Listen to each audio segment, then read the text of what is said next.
Nous sommes heureux en tout cas de vous retrouver ce matin. Après une semaine bien occupée, le Seigneur nous a fait grâce là de nous retrouver dans sa maison pour le louer, pour le chanter. Et ce matin, nous allons tous ensemble le louer, le chanter au travers la caméra. Je lisais une méditation dans la semaine sur la louange qui disait que on prie le Seigneur pour exprimer un besoin, on le loue pour ce qu'il fait, mais surtout, on l'adore pour ce qu'il est. Alors ce matin, nous allons tous adorer le Seigneur pour ce qu'il est. Avec nos frères et sœurs de la louange, nous allons élever notre Dieu pour ce qu'il est. Je vous invite en tout cas, pour commencer ce culte, je vous invite à lire dans Psaume 150. On va lire tout le chapitre. Psaume 150. Louez l'Éternel, louez Dieu dans son sanctuaire, louez-le dans l'étendue où éclate sa puissance, louez-le pour ses hauts faits, louez-le selon l'immensité de sa grandeur, louez-le au son de la trompette, louez-le avec le luth et la harpe, louez-le avec le tambourin et avec les danses, louez-le avec les instruments à cordes et le chalumeau, louez-le avec les cymbales sonores, louez-le avec les cymbales retentissantes, que tout ce qui respire loue l'Éternel. Amen. Ce matin, si vous respirez, vous louez l'Éternel. Ce matin, si vous respirez, vous louez l'Éternel. Il y a un texte aussi que j'aime beaucoup, dans 2 Samuel 6, le roi David s'est mis à danser devant le char de l'Éternel. Je lis le verset 5. David et toute la communauté d'Israël exprimaient leur joie devant l'Éternel en jouant sur toutes sortes d'instruments de bois et de cyprès, sur des lyres, des luths, des tambourins, des cithres et des cymbales. Le roi David s'est levé pour danser en présence de notre Dieu. Alors ce matin, c'est ce que nous allons faire. Nous allons danser en présence de notre Dieu, en compagnie de nos frères et de nos sœurs. Soyez bénis et surtout, réjouissez-vous dans la présence du Seigneur. Amen.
Je chanterai louange à son nom.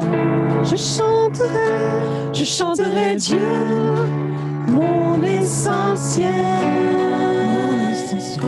Je chanterai en l'honneur de son nom.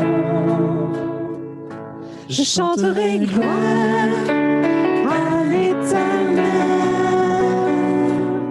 Je chanterai louange à son nom. Je chanterai Dieu, mon essentiel. Je chanterai en l'honneur de son nom. En l'honneur de son nom.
Tu nous as consolés, tu nous as relevés.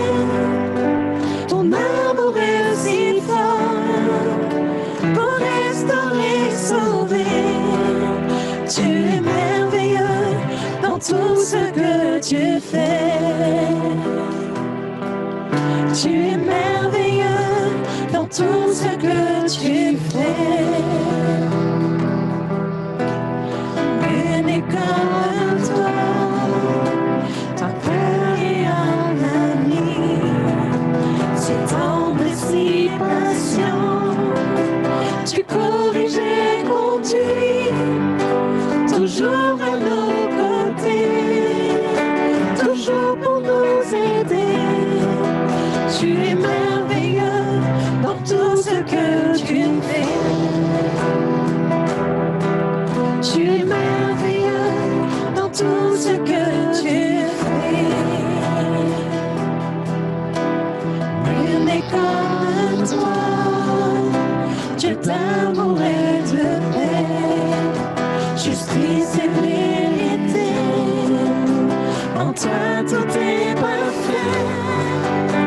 Lumière et sainteté, splendeur et majesté. Tu es merveilleux dans tout ce que tu fais. Tu es merveilleux dans tout ce que tu fais.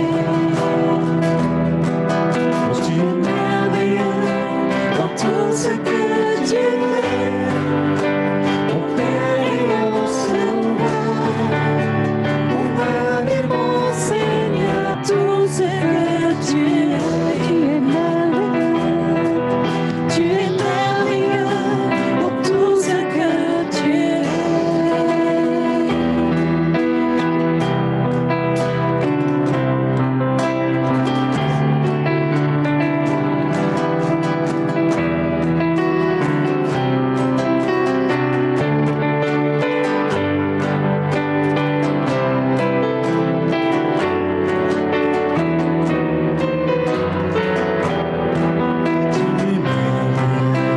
Dans tout ce que tu fais,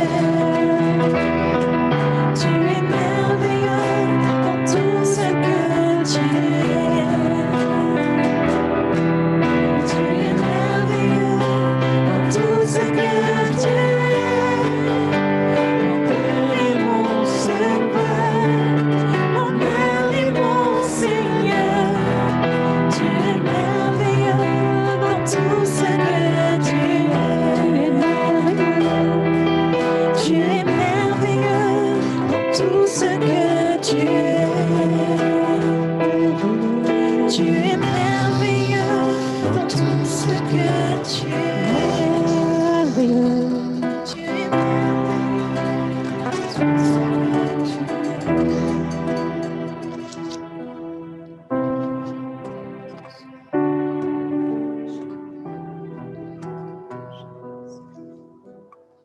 Amen. Nous arrivons maintenant au moment où nous allons partager la parole du Seigneur. Et c'est Yves qui va nous apporter la parole.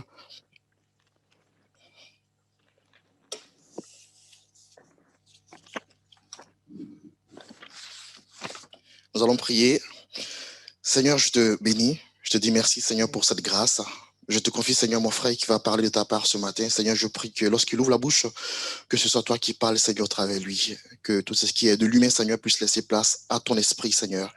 Que ta parole puisse, Seigneur, toucher nos cœurs, Seigneur. Que nous puissions la garder et la mettre en pratique. Sois béni, mon Dieu, au nom de Jésus. Amen. Amen. Amen. Amen. Merci, Michel. Excusez-moi pour l'installation de mes appareils. Il faut bien que j'entende ce que le Seigneur veut me dire. N'est-ce pas? Mais il peut parler dans notre esprit et c'est ça qui est l'essentiel. Ce matin, oui, c'est pour moi, on peut dire, une première de toute ma vie. C'est la première fois que je parle à des gens qui sont très loin, qui me voient mais que je ne vois pas. C'est la première fois et c'est pas toujours évident parce que on a l'habitude de voir les frères sourire, approuver. Et là, on est sur une quinzaine, c'est vrai. Mais je crois que vous êtes bien plus nombreux sur Zoom aujourd'hui pour en partager avec moi ce que le Seigneur a mis sur mon cœur. Vous savez, depuis une quinzaine de jours et plus, ça tournait dans ma tête d'une façon bizarre, un thème. Un thème, et c'était simplement les mots « Dieu merci ». Dieu merci. Qu'est-ce que ça peut signifier pour nous, ces termes? Qu'est-ce que cela veut dire, le mot « Dieu merci » ? Il y a plusieurs significations peut-être. La première, bien sûr, elle est évidente pour chacun d'entre nous, c'est qu'on remercie Dieu de ce qu'il opère dans nos vies, n'est-ce pas? Première chose, de lui dire merci. Mais quand j'ai regardé dans l'Écriture, j'ai cherché le mot merci. J'en ai trouvé que 2. Un dans le livre de Job et un autre, je crois, c'est dans le livre d'Ésaïe. C'était simplement être à la merci d'eux. Et non pas dans le remerciement, mais dans la dépendance d'une façon absolue d'une autre personne. Dieu merci. Une expression populaire, vous la connaissez. Combien de fois avez-vous entendu des personnes dire « Dieu merci ». J'étais dans cette situation-là et puis les événements ont complètement été changés et ce qui était dangereux pour moi a été enlevé et je suis là vivant. Dieu merci. Et on entend de la bouche, non pas des chrétiens, mais des non-chrétiens, des athées, qui disent Dieu merci. J'ai été protégé. J'ai eu une chance. J'ai eu une chance. Oui, pas la malchance. Et j'ai un texte là que j'ai vu dans un livre d'anecdotes. Ça se passe en Chine. Ça passe en Chine. Peut-être que je l'ai dit il y a quelques années ici dans l'église, mais en Chine, on raconte une histoire populaire touchant un pauvre homme qui n'avait qu'un cheval et qui vivait seul avec son fils. Un jour, le cheval a brisé la clôture. Il a pris la fuite en direction des montagnes. Quelle malchance, ont dit les voisins. Tu n'avais qu'un cheval, comment vas-tu travailler ta terre? Et cet homme dit, comment pouvez-vous affirmer que c'est vraiment de la malchance? Le jour suivant, qu'est-ce qu'on voit arriver à nouveau dans la prairie voisine de la maison? Le cheval accompagné d'une horde de cheval. Les chevaux sauvages qu'il avait suivis. Et les gens disent, quelle chance! Quelle chance! Alors le fermier se trouve en possession maintenant de 13 chevaux. Rendez-vous compte, 13. En plus le terme 13, bon, n'en parlons pas trop. Les voisins lui élèvent la voix et disent, mais quelle chance! N'est-ce pas? Mais le vieillard répondit, qu'en savez-vous?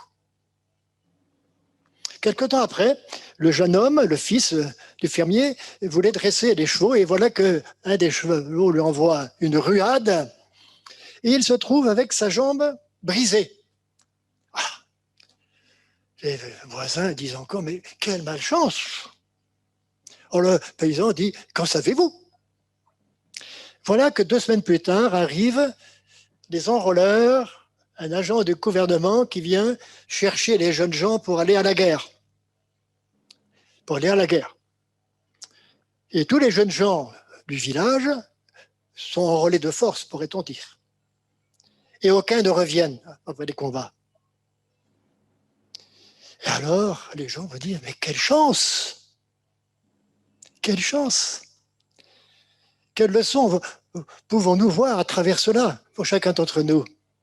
Quand la main de Dieu se pose sur des hommes et sur des femmes et agit d'une façon qui n'est pas normale, on voit la main de Dieu, la protection de Dieu, l'amour de Dieu manifesté dans des vies et qui fait que ce n'est plus une question de chance ou de malchance, mais que toute chose concourt au bien de ceux qui aiment Dieu. C'est une chose, une réalité profonde que l'on voit dans nos vies à chacun d'entre nous. Je me rappelle toujours j'étais gamin, j'avais peut-être 10 ans. J'avais 10 ans et j'avais mis dans ma bouche, vous savez, à cette époque-là, c'était après la guerre, il y avait des manteaux avec des gros boutons. Puis le gros bouton, je le mets dans ma bouche et je l'avale. Ah, quelle peur! J'ai crié à Dieu mon ignorance. Seigneur, mon Dieu, que je ne meurs pas, que je ne meurs pas. Et je suis là. De nombreuses années ensuite, la main de Dieu était déjà posée sur moi. Et ignorant même Dieu, je criais déjà à lui. C'est comme s'il y avait dans mon cœur la pensée qu'il y avait déjà une vie après la mort. Une vie qui est celle que Dieu veut nous offrir. J'ignorais. C'est peut-être, j'avais 10 ans, c'est 23 ans plus tard que le Seigneur m'a touché et m'a amené à le connaître. Oui, moi je ne le cherchais pas, c'est lui qui est venu et qui s'est révélé à moi. Et toute ma vie a été changée, transformée. Dieu merci. Dans le sens qu'il préparait déjà un avenir pour moi, un avenir qui n'était pas celui que j'avais imaginé auparavant et qui était conduit à vivre dans cette dépendance de lui. Ça fait 50 ans. Je l'avais dit au mois de janvier, après que c'était mon 50e anniversaire, le 11 janvier, le jour où Dieu s'est révélé à moi et m'a donné de vivre une vie, une expérience qui est autre que celle que j'aurais vécue sans lui. Dieu merci, à sa disposition, se mettre sous son joug. Jésus a dit, vous qui êtes fatigués et chargés, venez à moi. Et je vous donnerai du repos. C'est dans Matthieu 11, 28. Prenez mon joug et prenez mon fardeau, car mon joug est facile et doux, et mon fardeau léger. Et je l'ai expérimenté tout au long de toutes ces années. Comment Dieu a pu être avec moi dans des circonstances difficiles qui étaient insupportables, qui auraient été inadmissibles pour certains. J'ai accepté. J'ai reconnu que sans lui, ma vie n'avait pas de sens. C'est pour ça que ce terme, Dieu merci, qui m'a travaillé pendant tous ces 15 jours, qui se ramenait à moi et qui me faisait réfléchir à ce qu'était ma vie et à voir de quelle manière Dieu avait pu nous conduire les uns et les autres, et moi-même en particulier, c'était extraordinaire. Ce n'était pas quelque chose qui était mis sous un joug dur, comme un tyran, comme un violent. Une personne qui est toujours qui nous harcèle sans arrêt. Dieu ne nous harcèle pas. Il nous aime et nous donne de vivre des choses extraordinaires. Il a veillé sur nous, il a veillé sur moi, il a veillé sur chacun de nous ici et sur vous qui êtes là-bas devant vos écrans. Dieu vous a parlé, je suis sûr, et veut encore vous parler ce matin. Merci, je dis, merci mon Dieu d'être celui qui a changé ma vie et qui a transformé l'essentiel de ma vie. Il m'a donné, comment pourrait-on dire, un avenir et une espérance. Je ne pensais jamais être un jour prédicateur, je ne pensais jamais un jour être dans une église, je pensais plutôt à vivre pleinement et richement de ce que Dieu m'avait donné comme capacité par ailleurs. J'enseignais, j'étais content, heureux de mon métier. Mais Dieu m'a donné au-delà. Mais il s'occupe de tous, il s'est occupé de moi et comme il s'occupe des autres. Et il y a d'autres qui auraient pu être dans la même situation et qui sont aujourd'hui dans la même situation que la mienne, un peu dans l'incrédulité. Dieu peut changer totalement votre avenir. Criez à lui. Moi, j'ai dit pourquoi pas. Alors pourquoi pas pour vous aussi? Que vous puissiez ce matin réfléchir et voir dans quelle position vous êtes et vous tourner résolument vers Dieu afin de vivre quelque chose de fort. Il y a un passage dans les Actes des Apôtres qui m'a interpellé. C'est lorsque Paul est à Athènes, dans le chapitre 17 des Actes, où Paul, en se promenant dans la ville, il était en colère, en voyant toute cette... ces païens, ces temples païens qui étaient dans la ville et qui étaient comme pour lui quelque chose d'affreux. Et puis il circule dans la ville et puis il voit quelque chose. Il rencontre quelque chose. Donc à partir du verset 22, Paul dit ceci. Paul, debout au milieu de l'aéropage, dit « Homme athénien, je vous trouve à tous égards extrêmement religieux. » Religieux. Or, en parcourant votre ville et en considérant les objets de votre dévotion, j'ai même découvert un autel avec cette inscription « À un Dieu inconnu. » À un Dieu inconnu. C'est ce que je vous annonce. Le Dieu qui a fait le monde et tout ce qui s'y trouve, étant le Seigneur du ciel et de la terre, n'habite point dans des temples faits de mains d'hommes. Il n'est point servi par des mains humaines, comme s'il avait besoin de quoi que ce soit, lui qui donne à tous la vie, la respiration et toutes choses. Il a fait que tous les hommes sortis d'un seul sang habitassent sur toute la surface de la terre, ayant déterminé la durée des temps et des bornes de leur demeure.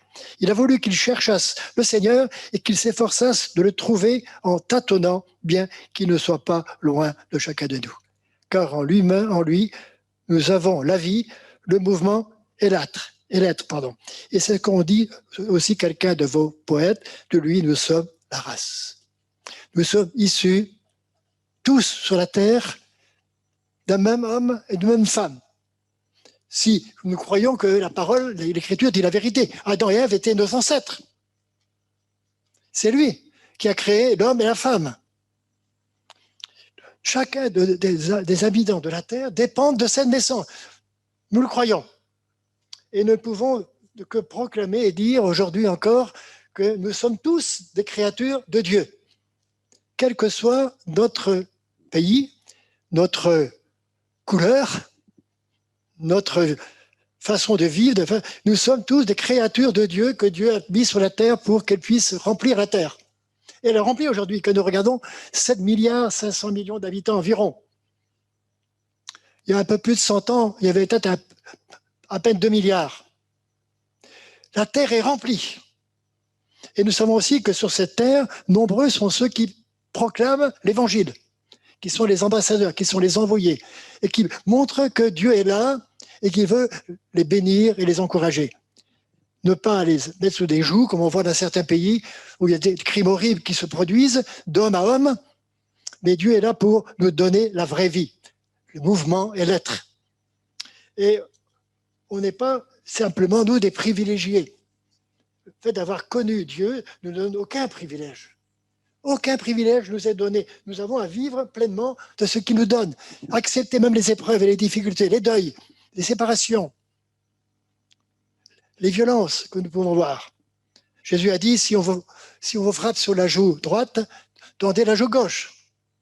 On dirait après peut-être pas une troisième. Mais nous sommes les uns et les autres, tous sur cette terre, issus de Dieu.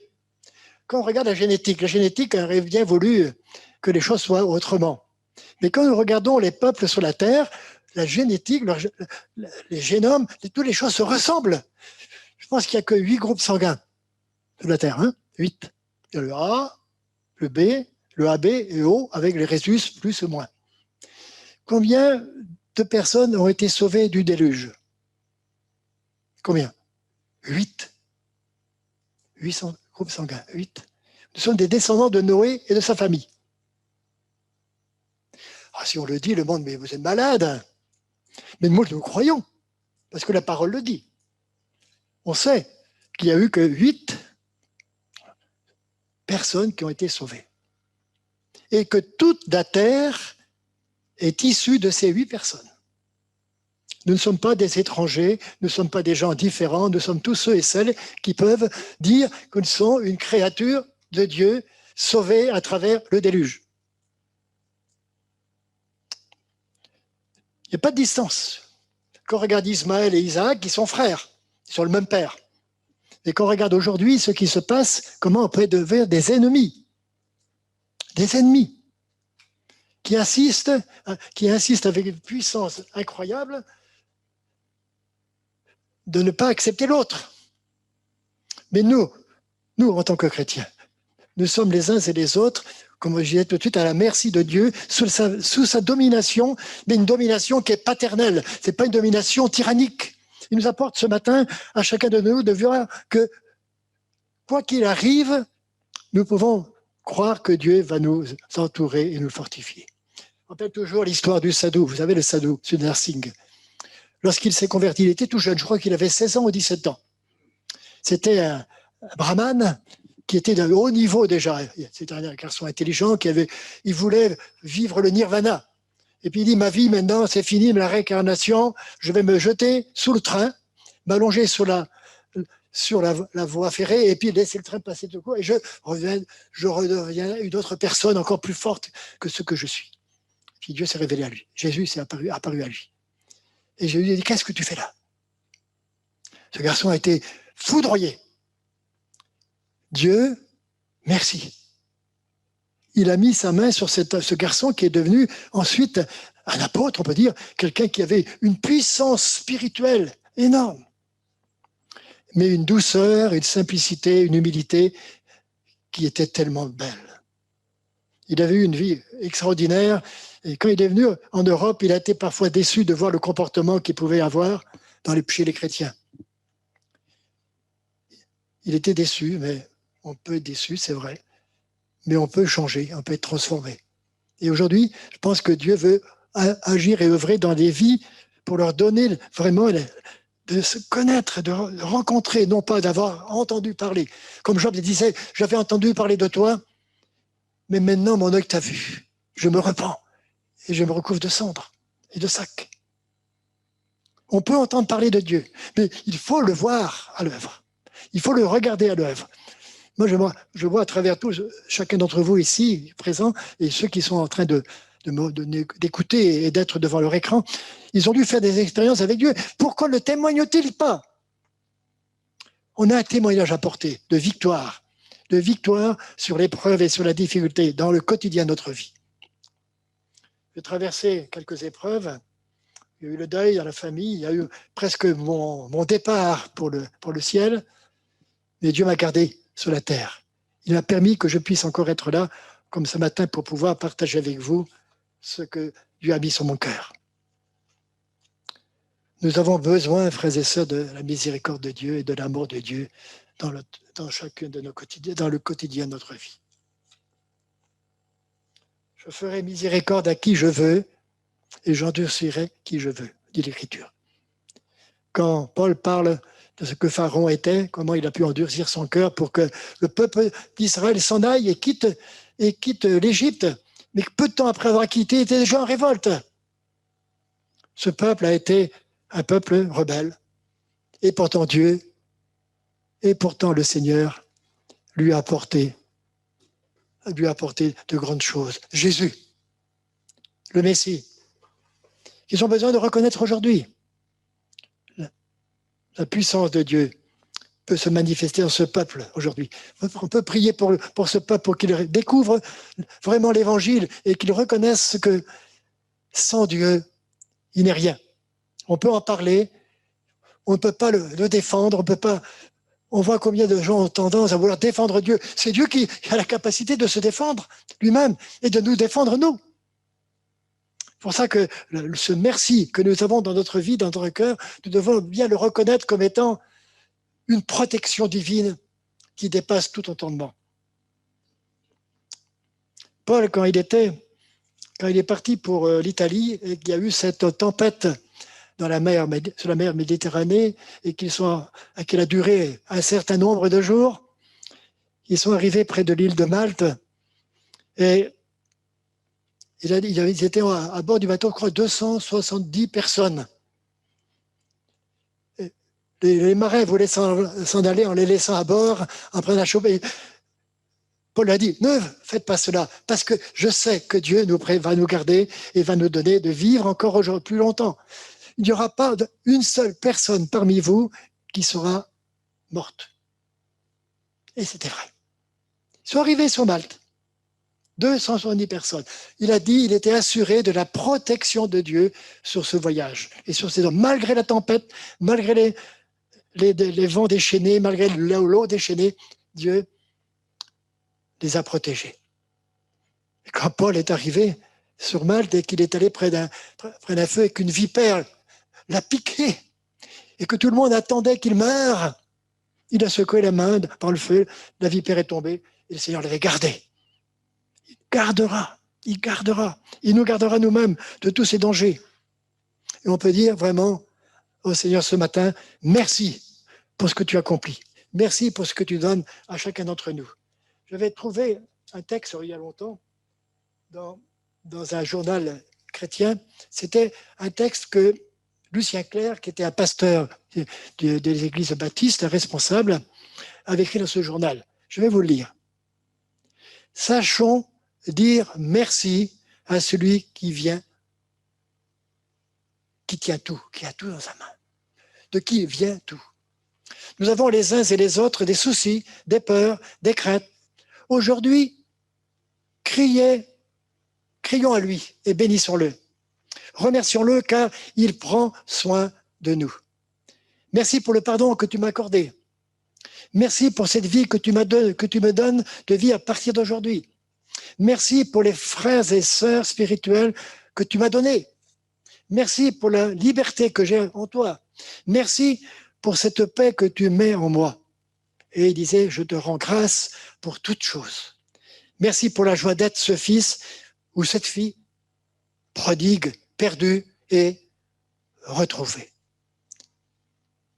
C'est ce que je voulais partager avec vous ce matin.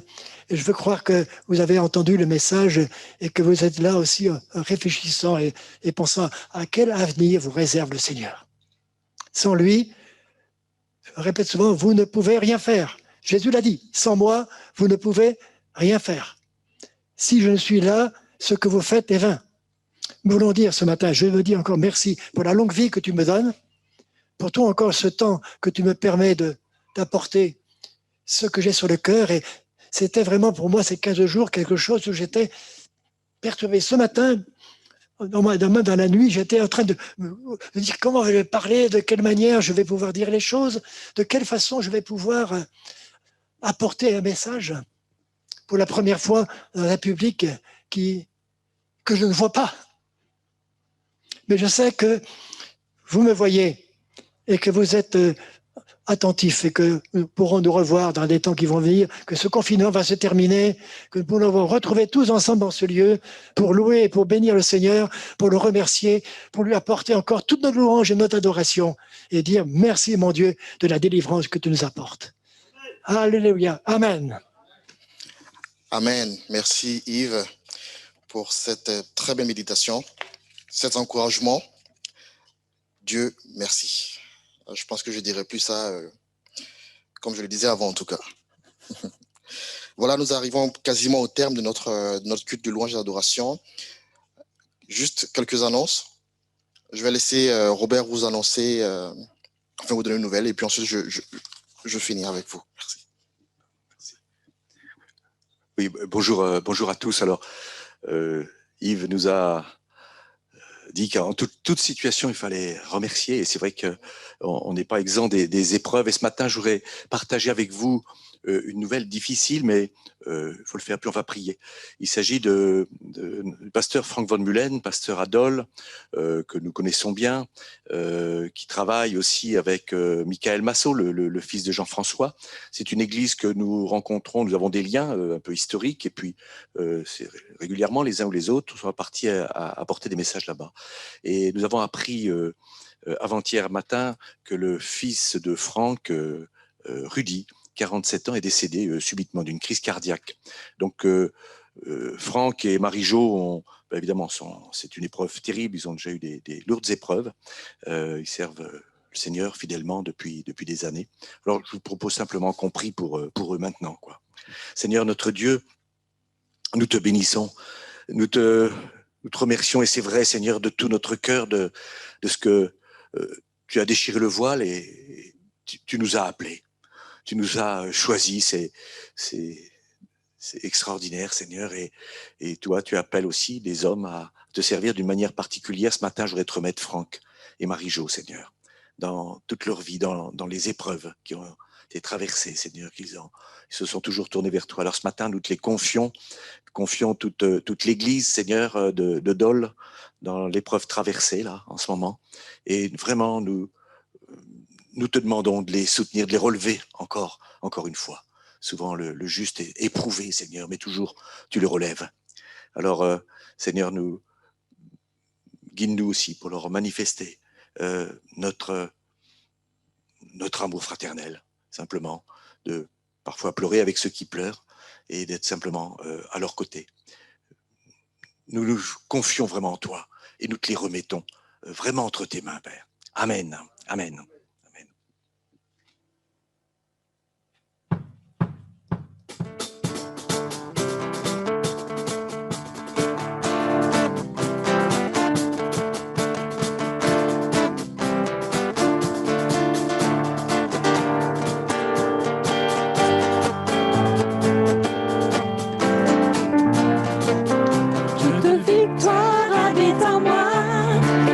Dieu de victoire habite en moi. Je marche non par la vue, mais par la foi. Le Dieu de victoire habite en moi. Le Dieu de victoire habite en moi.